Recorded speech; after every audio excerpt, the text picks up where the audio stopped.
and welcome back to RAIA Affairs. My name is Francia Morales, and I'll be your host for this episode. RAIA is a youth-led international think tank that translates the abstract world of international affairs by simplifying rather than generalizing. RAIA is a place where you come to learn about the stories and worries of political leaders, the behind-the-scenes of decision-makers, and how politics impacts and changes your life. This is RAIA Affairs, filling you in wherever you are. As always, I would like to give a disclaimer that expressed opinions in this episode are welcome, even though they might not be a direct reflection of RAIA, as we specialize in unbiased writing. This episode is the second of a series of 6 as part of the IExRAIA Summer Research Program of 2024. RAIA has invited 12 IE students to join our think tank and spend 9 weeks researching a figure from around the world to try to answer a simple question. Are they a climate leader? During their research, students have done a deep dive of the person's background, policies, and the impact of said policies in an effort to bring light to the diverse ways in which every person, no matter the role they play in society, can contribute to the global climate change policy framework. In today's episode, we have Clara Chikuse and Maja Prokopiuk to talk about Hage Geingob from Namibia. Would you like to introduce yourselves to our audience? Yes, of course. So hi everyone. Thank you, Francia, for having me today on the podcast. So a little bit about myself. My name is Maja Prokopiuk. I'm Polish, but I'm currently living in Spain as I'm completing my studies at IE University with dual degree in laws and international relations. And I signed up for the summer research program with RAIA and IE University because I'm interested in global affairs and sustainability. Therefore, the project relates to my interests. And I am really excited to be with you today. Thank you, Maja. It's really nice to have you. Clara, how about you? Hi everyone. Thank you, Francia, for having me. My name is Clara Chikuse and I am from Malawi. I am currently studying at IE University in Spain, where I am in my 3rd year of studying international relations and business administration. So I am participating in this year's summer research program with RAIA because I am interested in learning more about how leaders develop climate change policies, and RAIA's methodology allows me to do just that. So I'm very excited to be here and talk to you today, Francia. Thank you, and thank you both for your introduction. Before we dive into our deep interview about the report that you're putting together, could you tell us each, in the same order, which leader, either dead or alive, who has impacted the world would you want to have a conversation with? Or maybe dinner? That is a really good question. And I think a leader whose story is the most inspiring and I would like to talk with them about their story is Lech Wałęsa. He used to be the leader of the Solidarity movement, which helped to abolish communist regime and the rule of Soviet Union in Poland in 1989. And he also became the first president of democratic Poland. And what is really inspiring to me is that he started as a humble electrician in a really small town, and by his determination and values, he managed to contribute to such a change, and he even managed to win a Nobel Peace Prize. Whoa, that's really impressive. Clara, what about you? Okay, so for me, the leader that I would like to talk to is Kamuzu Banda. So he was the one that fought for Malawi's independence, and he was an educated physician who studied in the US and the UK, and he returned from exile to lead Malawi's independence in 1964. So he focused on building up the country's infrastructure, and that is literally the main infrastructure that we have till today. So, yeah. An interesting fact about him is that after he became president, he was declared the president for life in 1971, which I find very, very intriguing. So I would like to find out where he got his motivation from and what inspired him to do what no one else in Malawi thought was possible. Wow, okay, so we have 2 modern founding fathers as the dinner havers. Thank you so much for your answers, and now we can dive into your reports. So before we begin, and before we explore all of the policies that are in place in Namibia, could you please tell us who is Hage Geingob? Okay, so Hage Geingob was a giant in Namibian politics. He was born in 1941 and he became the first prime minister of independent Namibia in 1990. So this was a huge milestone for him. Later, he took on the office of Minister of Trade and Industry, but he went back to being prime minister later on. And in 2015, he became the president of Namibia. And after notable economic and climate reforms, he unfortunately passed away this year in 2024. And I am sure his legacy still lives on in Namibia till today. Just adding on to what Clara just said, I think that it's really interesting and important to add that before he pursued his political career, he was a teacher actually. And since he was still working in the era of racial segregation, he was forced to be a part of so-called Bantu system, which divided the educational opportunities according to one's race and ethnicity. And it was deeply against Geingob's values. So soon after protesting, he was forced to, of course, leave his job teaching, and he went living in exile for almost 30 years in Botswana, US, and the UK, and then he was getting his international education. Wow, okay, that's one way to take advantage of being exiled, is to get a bunch of degrees. That's really interesting. Thank you for introducing our character for today. And now, going into a bit of background of the country, could you please tell us what are the main climatic challenges facing Namibia today? What did Hage Geingob have to work with? I think the first environmental challenge that comes to my mind thinking about this is desertification. Desertification is a process of land degradation when basically a fertile land becomes a desert and therefore is no longer arable. And since 9% of Namibia's GDP is based on agricultural sector, it's a huge challenge for the local economy. Moreover, desertification is a huge challenge for the population, who are oftentimes living in rural areas and are relying on agriculture, as 70% of Namibians are engaged in subsistence farming. And of course, as a result of desertification, people can no longer sustain themselves, which is obviously a huge challenge for the country's leader. So, on top of desertification, Namibia also faces extreme weather events. So, this includes flooding, droughts, and changing rainfall patterns. And for the heavy rains, it causes severe flooding. It's like displacing people, damaging infrastructure, and isolating communities. And all this leads to food shortages and economic hardships. In terms of the droughts, they have had 6 national emergencies, which have led to severe food insecurity and increased migration. And the economic impact of this includes over 275 million Namibian dollars in emergency relief costs. So climate change is expected to reduce rainfall, so threatening agriculture, mining, and fisheries, which are the main industries in Namibia, and potentially leading to poverty and food insecurity. So these disruptions to key economic sectors, combined with climate-induced migration, they worsen urban overcrowding and disease spread. Yeah, that's really interesting. I was reading yesterday to prepare for the episode, and I found out that mining makes up a quarter of the Namibian economy, and so I find it really interesting that you bring that up. And how did Geingob help Namibia address these issues while he was president?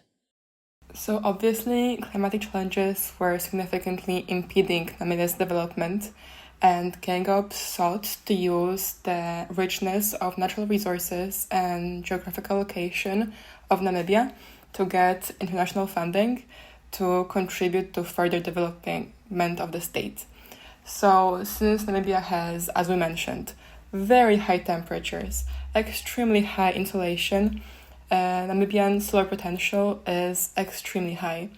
Also, the proximity to the ocean is very, very useful for development of many sorts of renewable sources of energy. And all of these factors put Namibia in a great advantage in potential future development of such intricate technological. And this is how the idea to make Namibia the green hydrogen powerhouse came around. So Geingob realized that given the planned amount of green hydrogen energy produced by Namibia, it will significantly surpass its needs, and the country's plan to export it not only to Africa but also all around the world, increasing the state's revenue and thus potential for development. Clara, do you have anything to tell us about it? Yeah, so on top of what Maja said, an initiative that we have to talk about is the Hyphen project. So it's a partnership between a Namibian company and a German company, and it's the first large-scale green hydrogen project. So it has already secured a massive $10 billion, and currently it has made significant strides. So, for example, it has signed partnerships with European customers to supply green ammonia, and it has teamed up with a company to send this green ammonia and green hydrogen into Europe using the port of Rotterdam. But the project is more than just green hydrogen. It's a major boost for Namibia's development. It's creating thousands of jobs, improving local infrastructure, and attracting even more international investments. So, by growing its renewable energy sector, Namibia can diversify its economy and improve the livelihoods of its people as well. These seem like really large undertakings for a country that, as you already mentioned, is maybe stalled in some factors of development. And as you already mentioned, development was one of Geingob's main objectives for Namibia. So what are the main limitations that Geingob faced when implementing these policies? The first limitation that comes to my mind right away is, of course, the money. Because as Namibia, as we mentioned, is still developing and it mainly bases its industry on agriculture, which is endangered due to the climatic changes, the financial situation might become very difficult for Namibia very soon, especially to implement such expensive policies as development of the green hydrogen technologies.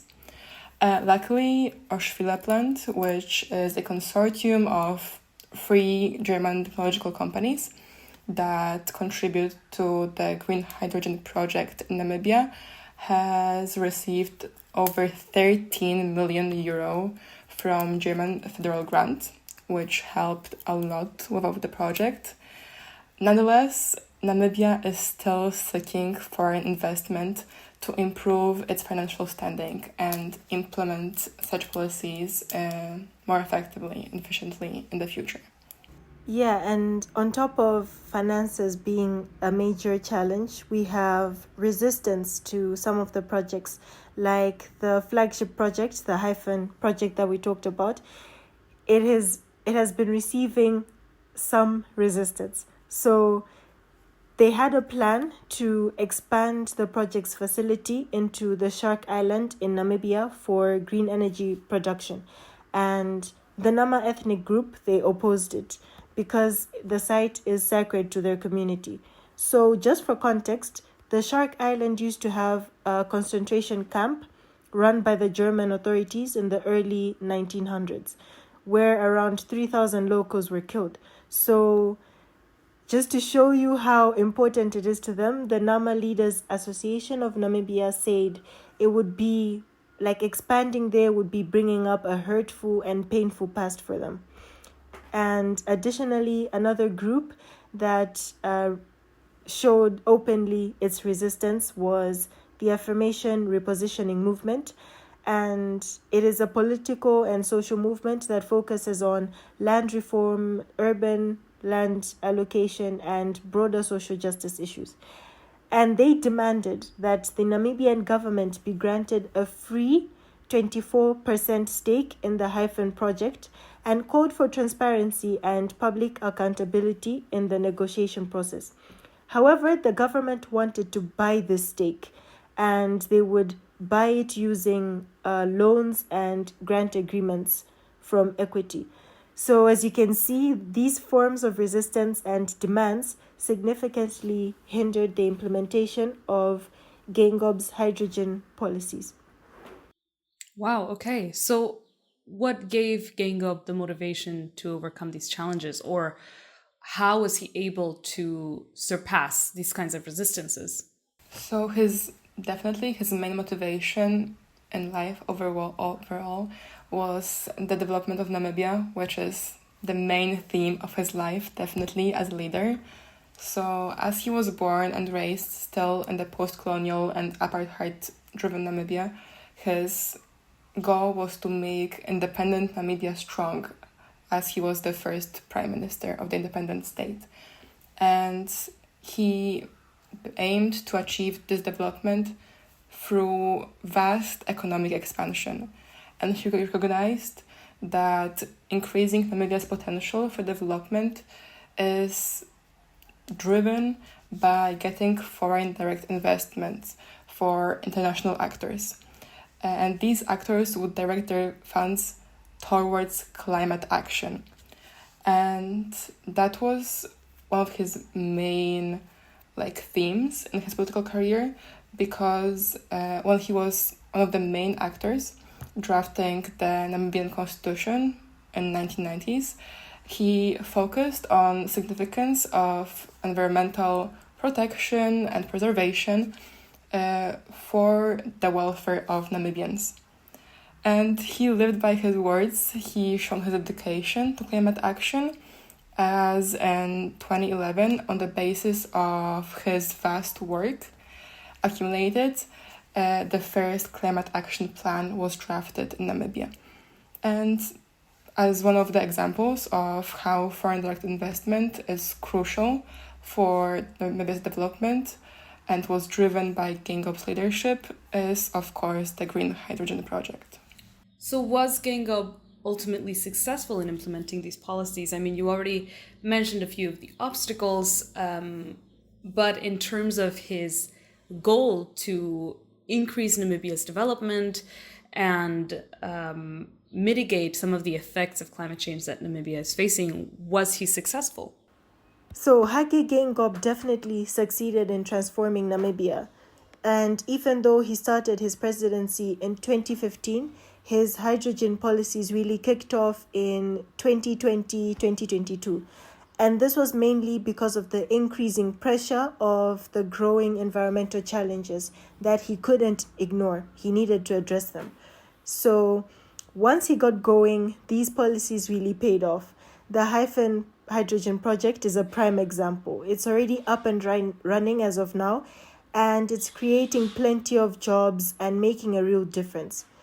And we can see that Geingob's vision was so strong that even after he died, the new interim president is still pushing this project forward. So it shows how successful his policy has been, and clearly Geingob has managed to set Namibia on a new path towards sustainability and economic growth, leaving a lasting impact on the country. Wow, that's really impressive. Given Geingob's impact not only in Namibia's climate policy path, but overall in the political culture of Namibia, setting them both on, let's say, a developmental and a sustainable path forward, what would you say other policymakers can learn from the case of Namibia's climate policies? Okay, so overall, the case of Namibia's climate policies teach us that even in challenging situations, transformative change is possible. So, as we talked about, Namibia was facing significant environmental and economic challenges, yet it turned these into opportunities for growth and development. So, by implementing forward-thinking climate policies, Namibia has shown us that it's possible to address pressing environmental issues while also driving economic progress. And another important lesson that Namibia has shown us is that climate policies are not just about saving the planet. They are powerful tools for national development and improving people's livelihoods. So by embracing innovative green energy solutions like the Hyphen project that we were talking about, Namibia has turned environmental challenges into opportunities for economic growth, job creation, and sustainable development. So this example just demonstrates that proactive climate policies can lead to a brighter, more prosperous future for literally any country. What do you think, Maya? Oh, I completely agree that Namibia has set an amazing example for many countries' future development. I also think it's important to add that Namibia's shift towards green hydrogen will completely change the dynamic on the energy market, because not only will the country become self-sufficient energy-wise very, very soon as the project will continue, but also means that Namibia will stop importing energy and fossil fuels from neighboring countries in South Africa, which will also change the dynamic between them. But Namibia will create enough of energy to become sort of a global hub for green hydrogen, and with a great export potential, which can mean various different changes for all of us around the world, not only in neighboring countries in Africa, but also, for instance, in Europe with the growing alliance with Germany. Wow, it is really incredible to think about the not only local but global impact that's maybe not small steps, because this is obviously a really comprehensive scheme of both development and energy transition, which is incredible in itself, but it's impressive to think about how that can have both a domestic and rather international impact in ways that Namibia may not have done before, that it's not only going to change the lives of those domestically, but it might even change the lives of those that live outside the country. And I think that that's a really good note to take us to the conclusion of this interview and the main question of your report. In your own words, would you say that Hage Geingob is a climate leader? We agreed that Hage Geingob is a climate leader, but on top of that, he is a development-driven leader who recognized the power of climate action in order to achieve foreign direct investment, which increased Namibia's potential to achieve economic stability and ensure stable progress. Clara, what do you think? Yeah, I completely agree with you. So, as we've seen, even though he passed away, Geingob's policies still remain relevant, and we can still see the effects of his climate policies, most importantly, on Namibia's development and the environment. So, he has set the foundation for ongoing progress in Namibia, and I'm sure Namibia still continues to benefit from these initiatives. So, yeah, definitely he's a climate leader. While I'm listening to you, I have to agree with you. I do also think that there is a very good argument to make that Hage Geingob is a climate leader, especially because he's harnessing the power of climate policy in order to drive his country forward, or he was, rather. And it's also really incredible that both of you get to write this report and honor the memory of what he has left in Namibia and honor the legacy that he has set forth. And hopefully we will see all of the goals that he put into these policies come to fruition in Namibia, and we'll be on the lookout. Thank you, both Clara and Maja, for coming to speak with me today. I've had the best time listening to the both of you talk about your report and listening about Hage Geingob's policies. Thank you so much, Thank you for having us, Francia. And that concludes this episode for today. If you liked today's episode and you're interested in what Maja and Clara had to say, make sure to go read their report as well as their article at raiagroup.org. If you like this episode, also make sure to share with your friends, and stay tuned for the third part on all of our social media like Instagram, Twitter, and LinkedIn. We'll see you next time, and thank you for listening.